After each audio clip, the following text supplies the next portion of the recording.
Olá pessoal, tudo bem com vocês? Vamos aqui dar início à nossa segunda aula e o que nós vamos estudar hoje vai ser a formação histórica do cânon bíblico, né? Vai ter ali aproximadamente 50 minutos de duração. A gente tem como público-alvo o ensino médio, né, e o acadêmico introdutório. A abordagem nossa hoje vai ser histórica, literal e documental. A gente vai falar um pouquinho sobre a história, a literatura e os documentos ali que envolvem a formação do cânon, né? O cânon é essa biblioteca que nós temos na nossa mão, chamada de Bíblia. Se vocês ouvirem uns cachorrinhos latindo no fundo aí, não se assustem não, tá? Aqui perto de casa tem bastante cachorro, mas espero que isso não atrapalhe a gente. E o objetivo geral é que a gente possa compreender o processo de seleção, os critérios e marcos temporais da consolidação das escrituras. Ou seja, com quais os livros que entraram, né, por que são esses livros, né, os critérios que foram utilizados para decidir qual livro entraria ou não, os marcos temporais, os grandes acontecimentos ali que influenciaram na formação do cânon, né, e da consolidação das escrituras. Então, o primeiro tema a gente tem aqui é a introdução e etimologia, né, do que significa. Então, hoje nós vamos falar sobre a história por trás de um dos livros mais famosos e influentes da humanidade, que é a Bíblia. Mas eu quero que vocês esqueçam por um momento as questões puramente religiosas. Hoje nós vamos olhar para a Bíblia com óculos da história e da literatura. Vamos esquecer um pouquinho então a parte da fé, né? Depois a gente retoma isso e vamos olhar com uma parte histórica, como quem analisa os documentos que envolvem, né, a escritura e os processos históricos que deram origem a esse texto que nós temos hoje, que é maravilhoso. A primeira coisa que vocês precisam ter em mente é a Bíblia não é um livro único, ela é uma biblioteca, né, de onde veio o nome que nós temos hoje, né, é um composto de livro, é um ajuntamento de livros que forma então uma biblioteca que deu origem a esse nome, né? Porque são vários livros dentro de um mesmo lugar. Então a Bíblia não é um livro em si, ela é uma biblioteca onde contém vários livros.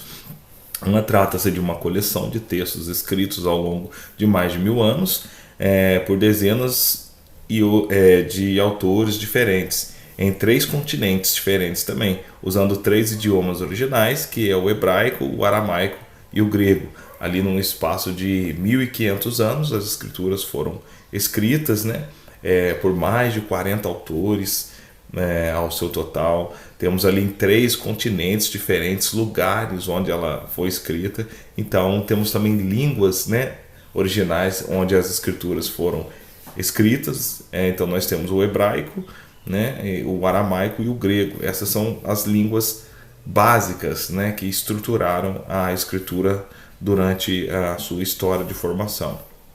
Muitas pessoas imaginam que a Bíblia caiu do céu, ela veio pronta para a gente e tudo mais, mas não. Mas a realidade histórica é muito mais fascinante. Por exemplo, na Antiguidade existem dezenas, talvez centenas de outros textos religiosos circulando. Haviam o Evangelho de Tomé, de Judas, de Maria Madalena, o Apocalipse de Pedro, entre outros. Então, a grande pergunta que guiará a nossa aula de hoje é: se havia tantos livros circulando, quem decidiu o que entrou na Bíblia e o que fica de fora? E por quê? Essa é a grande pergunta. Quem decidiu o que entra na Bíblia, né? Quem decidiu o que fica de fora e o porquê que esses livros foram decididos, foram escolhidos assim, quem tem autoridade de escolher tal livro e por que são esses livros que nós temos hoje e não outros, né? E outros foram rejeitados. Então, é aqui que entra o termo central da nossa aula, o cânon, que é o estudo, né? Anotem esse conceito. A palavra vem do grego cânon, que significa literalmente vara de medir ou régua. Com o tempo, o termo passou a designar o padrão, a regra, ou seja, a lista oficial dos livros que passaram pelos critérios de mediação e foram aceitos como autorizados. Ou seja, o cânon ele significa vara de medir Então por que esses livros estão na Bíblia? Porque eles passaram por essa vara de medição, eles passaram por essa régua, ou seja, existem critérios de medição para que livros fossem colocados dentro desse composto e formassem a Bíblia Sagrada. E nós vamos ver daqui a pouco quais critérios são esses que deram aí origem a esse cano.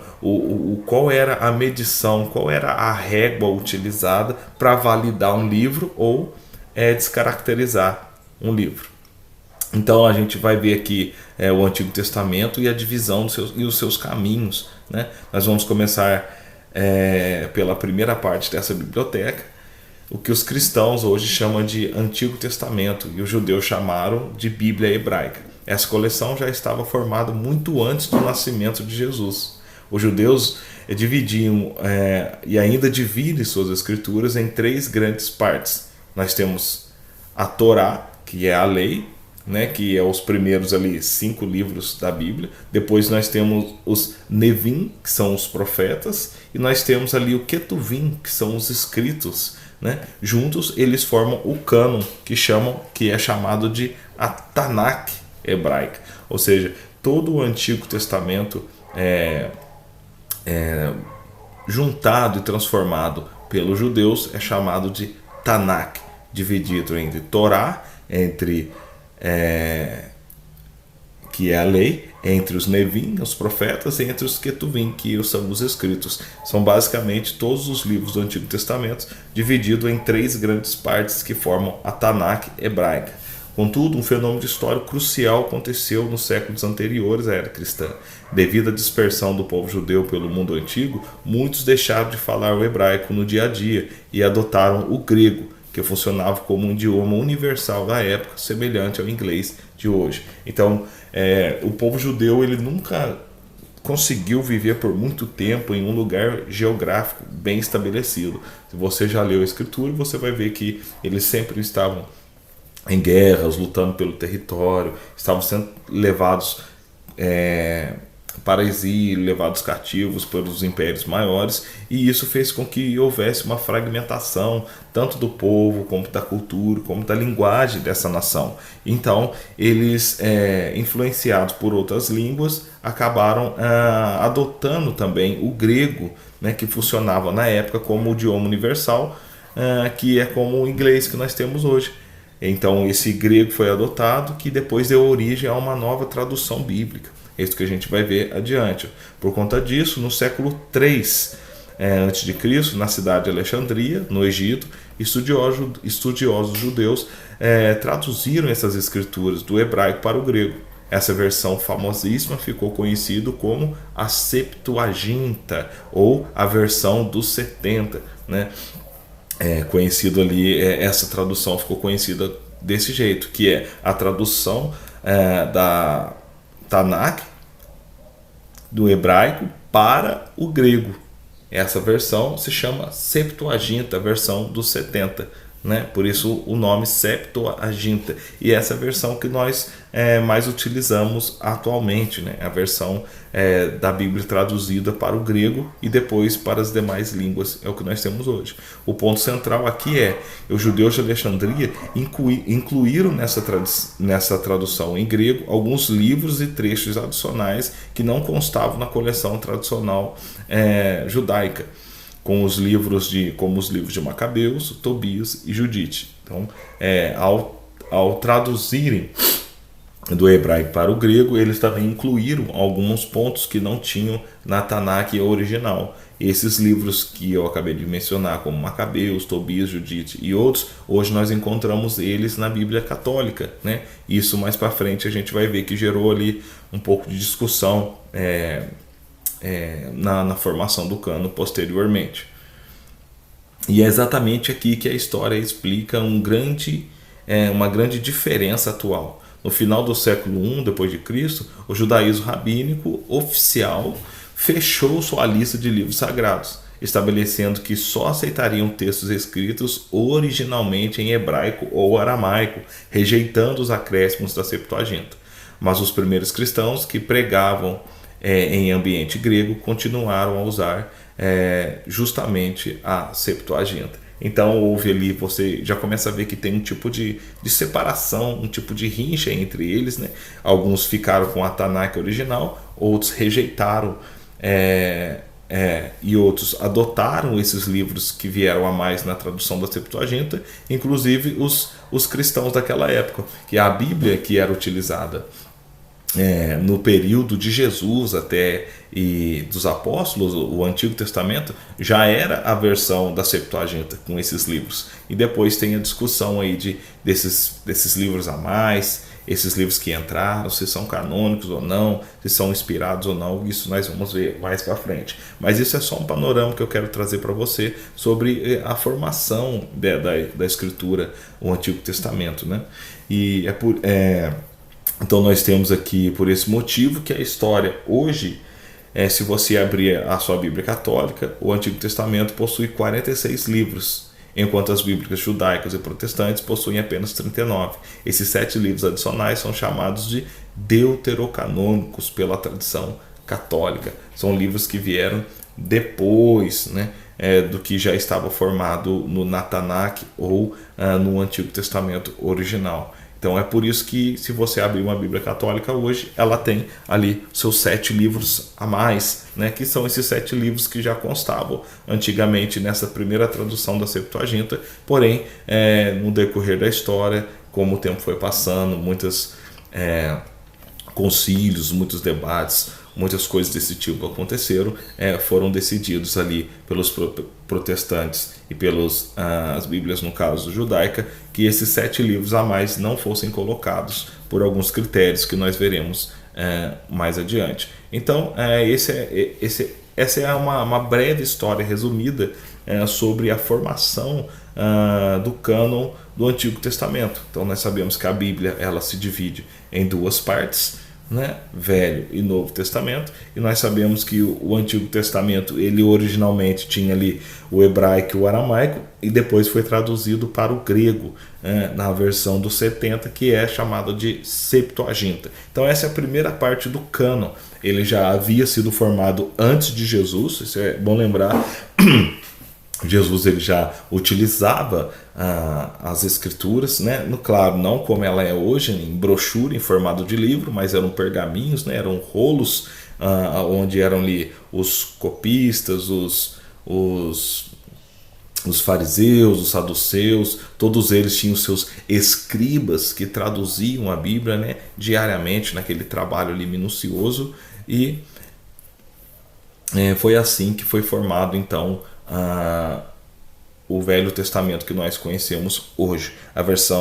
O movimento protestante decidiu aderir somente os 39 livros, né, copiando ali o texto judaico, que foi formado então a Bíblia protestante que nós temos hoje. São os 39 livros do Antigo Testamento, mais os 27 livros do Novo Testamento. A Bíblia católica decidiu ficar com a versão da Septuaginta que existia no início, com aqueles acréscimos de livros que nós vimos nas traduções do grego para o hebraico, do hebraico para o grego, e formou a versão da Bíblia católica com mais 7 livros considerados deuterocanônicos, que vieram depois, né? Então, esse é o panorama geral da formação ali do Velho Testamento, e agora nós vamos estudar um pouquinho o Novo Testamento, né, e como foi também essa formação e alguns critérios. Avançando agora para o Novo Testamento, no início do cristianismo não havia registros escritos imediatos. Os ensinamentos eram transmitidos de forma oral. Gradualmente, Paulo começou a redigir suas cartas e, décadas mais tarde, os evangelhos de Marcos, Mateus, Lucas e João foram escritos para preservar a memória histórica dos fatos. Então, os primeiros escritos do Novo Testamento, nós já temos ali praticamente uma certeza disso, foram algumas cartas de Paulo, né? Paulo provavelmente tem escrito as suas cartas antes mesmo de os apóstolos escreverem os evangelhos, né? Interessante isso. Então nós temos ali provavelmente 1º e 2º Tessalonicenses, as cartas mais antigas da Bíblia, nós temos depois o Evangelho de Marcos, e assim segue a ordem do Novo Testamento. Então nós temos também entre os séculos I e III surgiram diversos grupos e seitas místicas, como os gnósticos. Eles começaram a redigir seus próprios textos e, por obter credibilidade, colocavam nomes dos apóstolos famosos na sua autoria, como o Evangelho de Tomé ou Maria. Então aqui nós começamos a ver dos acontecimentos que fizeram com que houvesse a necessidade de fechar um grupo de escritos considerados inspirados por Deus. Por quê? Para se proteger das heresias que começaram a crescer e a surgir naquele tempo, e uma delas foi o gnosticismo, os gnósticos, que enxergavam a criação, o Deus, ou de uma outra forma diferente, né? Que tinham ali algumas interpretações sobre quem Jesus era, que não estavam em unidade com o que os cristãos tinham aprendido com o próprio Jesus. Nós veremos isso em outras aulas, né? Sobre seitas e heresias que surgiram nesse período também. Isso vai ser uma aula mais particular que nós faremos. Então, esses gnósticos ou essas outras seitas, o que eles faziam? Eles escreviam suas cartas e colocavam nomes de pessoas famosas. É da onde vem toda a confusão. Então nós tínhamos ali o Evangelho de Tomé, o Evangelho de Maria, que muito provavelmente não foram escritos por eles, mas foram escritos por outras pessoas que colocavam o nome dos apóstolos para gerar um tipo de validação, de aceitação na comunidade, porque os apóstolos eram famosos, e se você colocar o nome de um famoso no seu livro, o seu livro vai ter uma maior aceitação naquele meio, né? Nós temos até um exemplo aqui na carta de Tessalonicenses. Você quer ver que interessante? Quando Paulo ele fala uma coisa aqui interessante para nós, eu quero mostrar para você, em 2 Tessalonicenses, para você ver como que isso já acontecia, e Paulo até já havia advertido o povo sobre aquilo.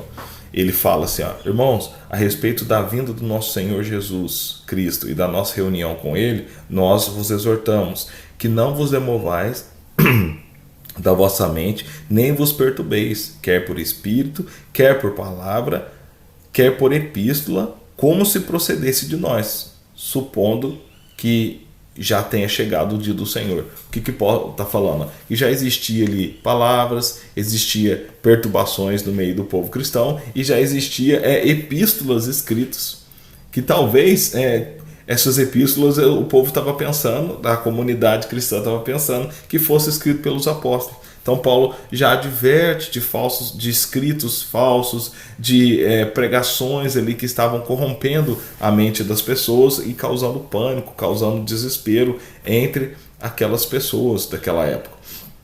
Então Paulo já advertia sobre isso. Nós temos aqui a palavrinha epístola, né? Se você não sabe, essa palavrinha em grego, epistolai, significa uma carta, uma epístola. Era uma mensagem escrita que você mandava para uma comunidade daquela época. Então isso foi uma das necessidades que nasceu para que então fosse organizado o cânon das escrituras de forma que pudesse então proteger a comunidade dessas heresias que estavam surgindo, né? Como as comunidades cristãs eram descentralizadas na época, ou seja, não tinha uma centralidade organizada, mas eram comunidades espalhadas, foi necessário estabelecer critérios extremamente rigorosos e objetivos para definir o que era autêntico. Então, foram definidos 3 filtros principais. Então, para definir o que era escritura inspirada por Deus, o que era de autenticidade apostólica, foram definidos alguns critérios para que então pudessem ser aceitos ou não como cartas inspiradas por Deus ou procedente dos apóstolos. Então, essas escrituras que formam o Novo Testamento que nós temos hoje, esses escritos, essas epístolas, passaram por esses critérios da época para que a mente dos cristãos pudessem ser protegidos de heresias ou de falsos escritos que surgiam naquela época aos montes. Primeiro critério, então, que nós temos é a apostolicidade. Então, o primeiro critério para a formação do cânon ou dos livros que compõem o Novo Testamento é a apostolicidade. E o que é isso, John? O documento precisava ter sido escrito por um apóstolo que testemunhou os fatos ou por alguém diretamente ligado a ele. Por exemplo, nós temos Marcos, que era associado a Pedro, e Lucas, que era associado a Paulo. Textos tardios eram sumariamente descartados. Ou seja, qual que era o primeiro critério? Um apóstolo tem que ter, foi quem escreveu o livro, para que esse livro fosse considerado inspirado ou aceito pela comunidade. Um apóstolo tinha que ter escrito esse livro ou alguém próximo a esse apóstolo. Senão não era aceito. Então isso foi um dos primeiros critérios que foram exigidos na época para a formação e para proteger, no caso, né, esses escritos e ali a comunidade cristã. No caso, nós temos esses exemplos que provavelmente as cartas de Pedro tenham sido Marcos que escreveu. Muitas pessoas associam o Evangelho de Marcos ao próprio Pedro, mas que Marcos tenha escrito esse Evangelho, como Pedro tivesse falando, ou as experiências que ele teve com Pedro, as conversas, depois ele escreveu o Evangelho de Marcos. Nós temos também Lucas, né, que era associado a Paulo, que escreveu ali Atos dos Apóstolos. Marcos e Lucas não foram apóstolos diretos de Jesus Cristo, mas foram pessoas que conviveram com os apóstolos próximos. Então isso era um critério que validava o escrito, que validava a autenticidade ali das escrituras. Depois nós temos um segundo critério que chama ortodoxia. O que era isso? É a regra de fé. O conteúdo doutrinário precisava estar em perfeita harmonia com o ensinamento oral transmitido desde o princípio. Se um texto afirmava que Jesus era um ser puramente espiritual, que não tocava os pés no chão, como sustentavam vertentes gnósticas, ele violava a narrativa histórica central e era rejeitado. Então, essa regra de fé, essa ortodoxia, ela ensina que o conteúdo da carta ela não pode divergir do que os apóstolos ensinaram sobre Jesus, os apóstolos que andaram com Jesus. E isso é algo fundamental para a proteção do Evangelho. Todo o conteúdo de uma carta que era escrita não pode entrar em contradição com os ensinamentos de Jesus trazidos pelos apóstolos. Então isso foi o segundo perdão, irmãos, isso foi o segundo critério, uma regra de fé. A fé é entregue por nós uma vez por todas. Se você ler, por exemplo, a Epístola de Judas, olha que interessante. Nós temos aqui em Judas, ele já tratava um pouquinho disso. Se você ler a Epístola de Judas, você vai ver que no comecinho ele já fala assim no verso 3: Amados, enquanto eu me esforçava para escrever a vocês sobre a nossa salvação comum, senti-me obrigado a exortá-los a batalhar diligentemente pela fé, que uma vez por todas foi entregue aos santos. Aí ele fala, porque certos indivíduos se introduziram dissimuladamente, os quais já estavam escritos para esse mesmo juízo, homens ímpios que transformam em libertinagem a graça do nosso Deus e negam o nosso único e soberano Senhor, Jesus Cristo. Então o que Judas fala?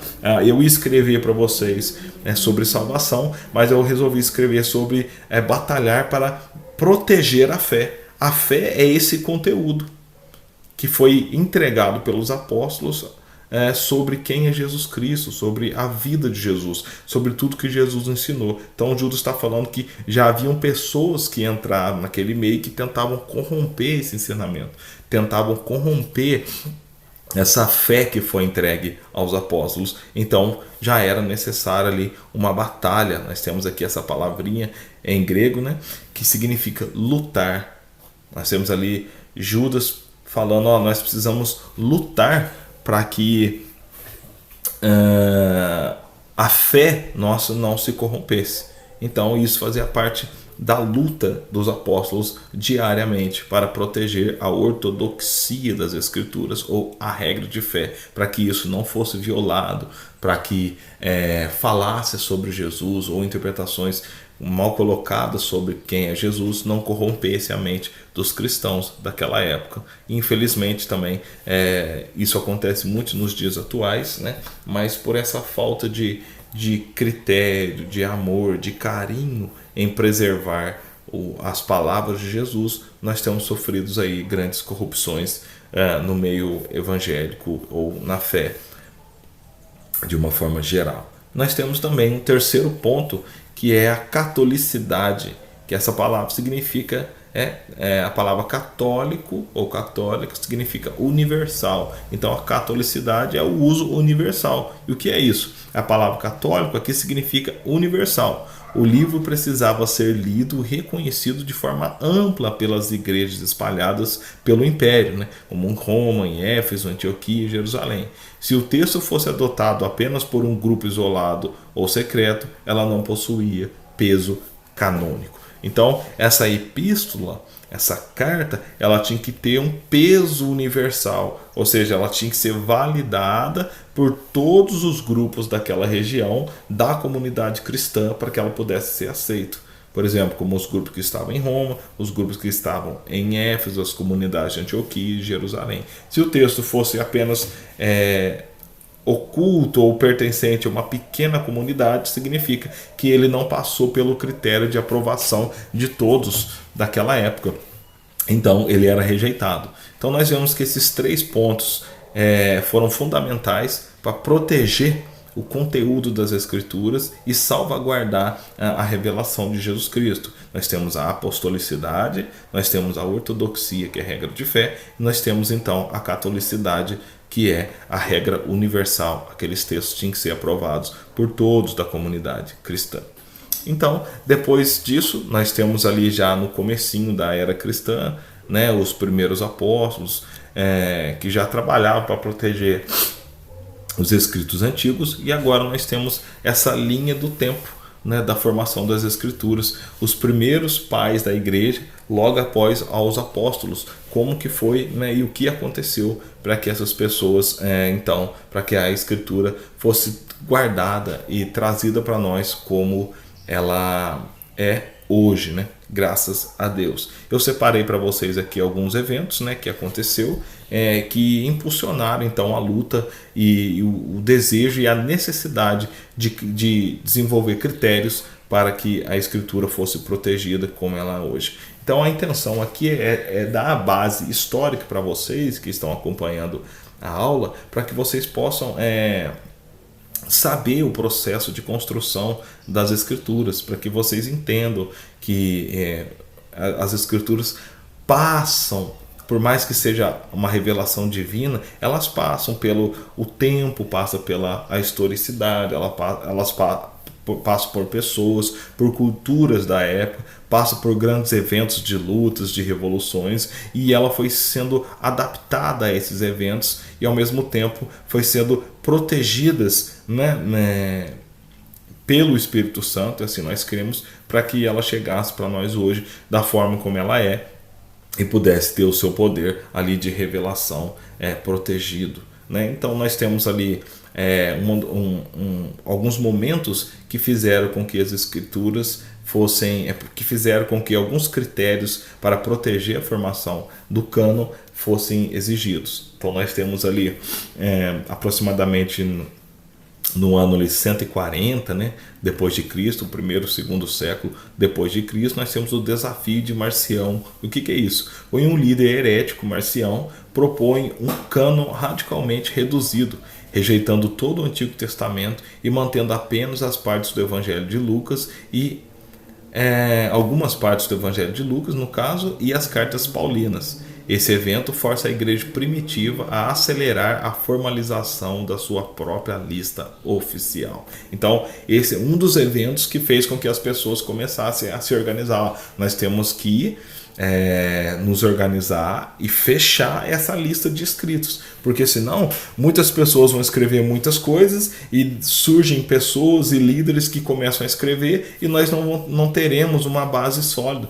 O que nós teremos serão vários textos espalhados que vão corromper a mente das pessoas. As pessoas não terão uma base de sustentação bem sólida para poder viver essa caminhada de fé e estarão ali suscetíveis ao engano promovido por esses líderes que foram considerados heréticos pelos pais da igreja no princípio. Então, Você pode ver que já pessoas que quiseram montar o seu cano, né, a sua Bíblia. Por exemplo, nós temos o Marcião, né, que propôs ali um cano reduzido. Ele queria apenas, ele rejeitava todo o Antigo Testamento, né, e queria manter apenas algumas partes do Evangelho de Lucas e algumas cartas paulinas. Então nós já começamos a ver aí um princípio de tentação de formação de cano, onde então a igreja primitiva da época, a primeira igreja do primeiro e segundo século, ali tiveram que acelerar a formalização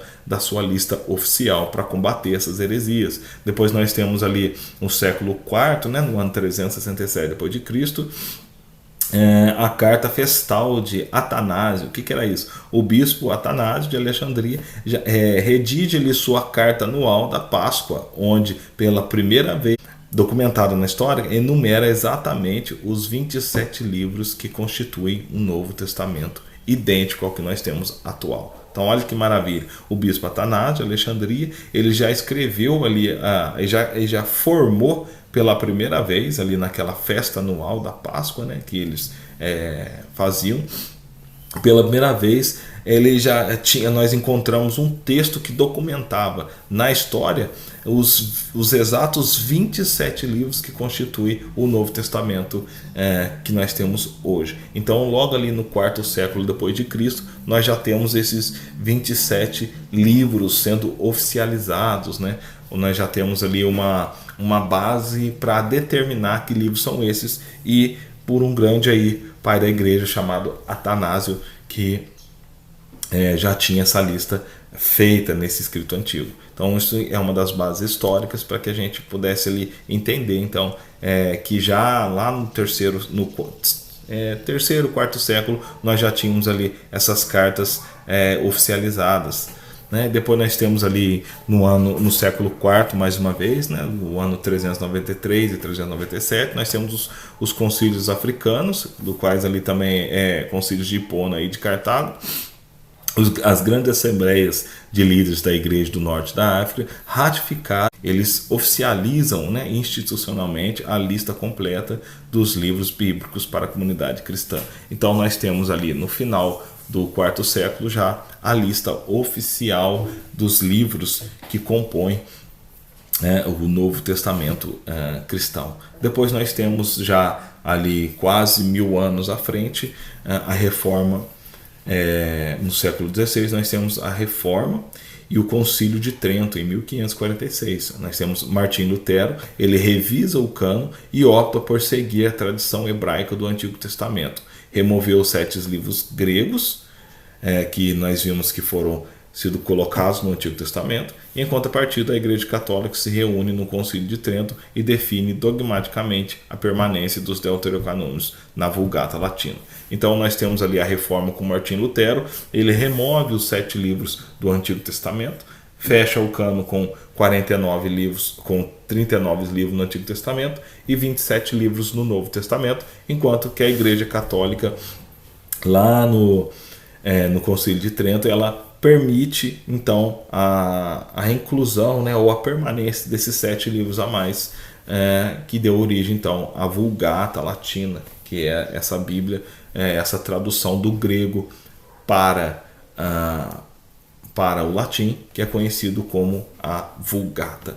Então isso forma, essa é uma história mais, né, resumida e mais simples dessa formação de alguns eventos na história que aconteceram para que as escrituras fossem formadas como ela é hoje. Então nós vemos ali alguns momentos históricos que foram cruciais, né, para que as escrituras fossem feitas, mas o principal desses eventos que nós temos são as heresias que surgiram na época. Então houve a necessidade de oficializar um cano para que fosse protegido de outras escrituras que estavam surgindo naquele momento.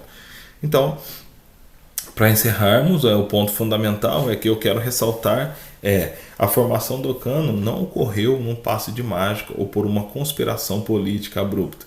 Teorias populares como o Código da Vinci, que a gente assiste o filme por aí, né, que colocam o imperador Constantino manipulando a escolha dos livros, carece de base histórica. Constantino não interferiu na seleção teológica dos textos.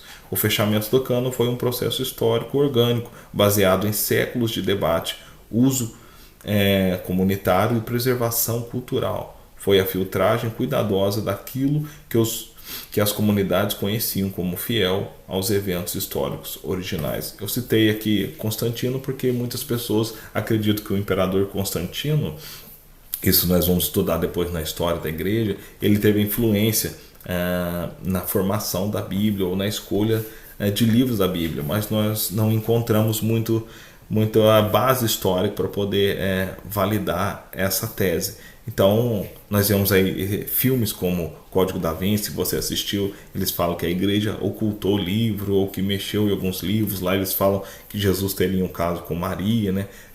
Com Maria Madalena. Eles falam de outros evangelhos que foram tirados porque corrompiam e estragavam a imagem de Jesus, mas nós não temos fundamentação histórica para isso.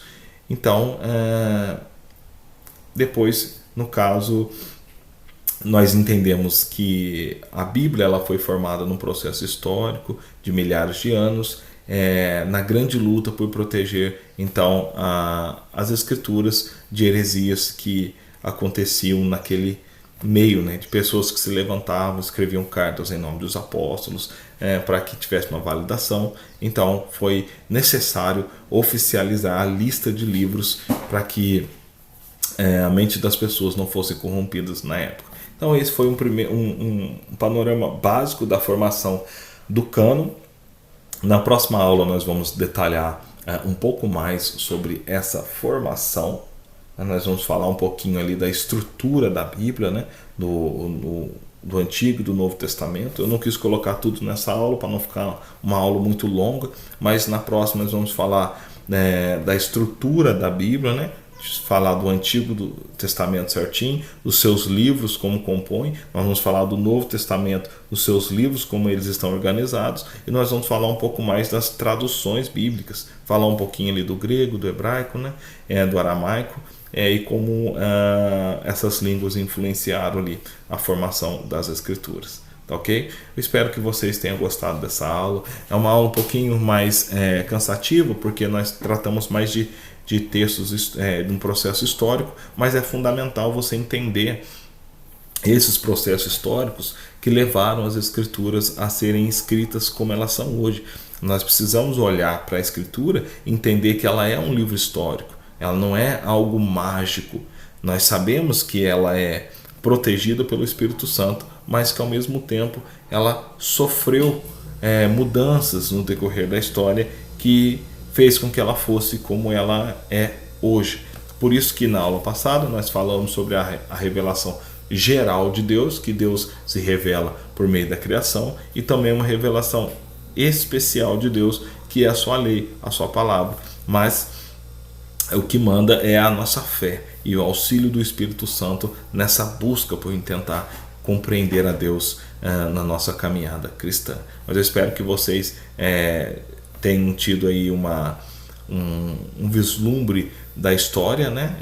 Como a escritura foi formada, e espero você na próxima aula aí para que a gente possa discorrer um pouco mais sobre esse tema. Lembrando que a nossa aula é sobre teologia bíblica, então eu não quis aprofundar muito sobre alguns pontos históricos ali da formação da igreja e alguns eventos históricos da formação do cânon, porque isso nós vamos deixar quando nós vamos tratarmos ali da história da igreja, né? Quando a gente for falar da formação da igreja do primeiro século em diante, nós vamos falar de todo o processo histórico da igreja, dos concílios, das grandes reuniões, do papado, dos debates sobre a formação da Bíblia, o que entra, o que não entra, sobre heresias, mais hereges que apareceram naquela época e qual era a proposta que eles tinham, né? Falar um pouco mais sobre os gnósticos, mas isso foi só um panorama geral dessa estrutura de formação e de alguns eventos que marcaram ali a formação do cânon bíblico. Então, eu espero que você tenha gostado e depois comente lá no grupo o que você achou dessa aula, ok? Tchau, Deus abençoe.